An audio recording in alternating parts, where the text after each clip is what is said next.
motor ko lang, boss? Oh, PH360. Okay.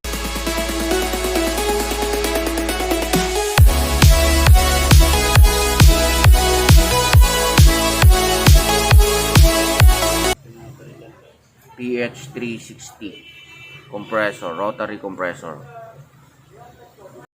So bago mag-test, kailangan munang tingnan kung nasaan ang starting, running at saka common.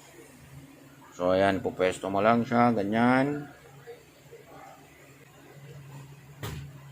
So tapat-tapat lang yan kung nasaan ang starting, running at common. Ayan, so makikita mo, common, starting, running.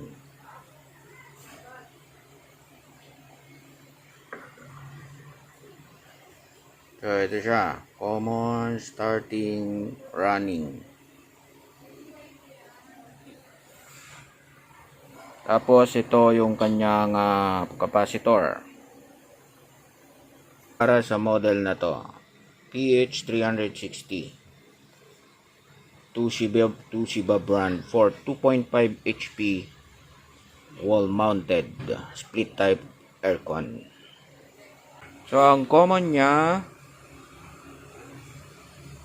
yun yung line 1. Yan. Tapos ito yung line 2.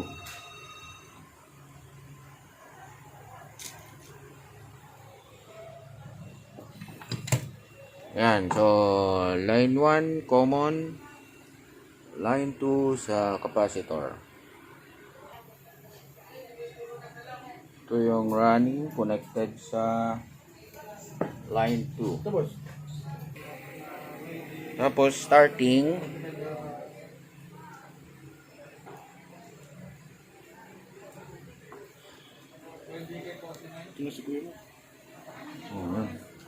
Dito to.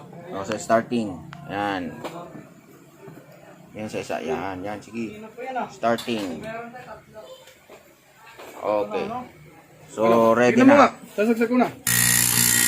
Alright, so yan ang pagtitesting ng PH360. Okay. Kasi ako.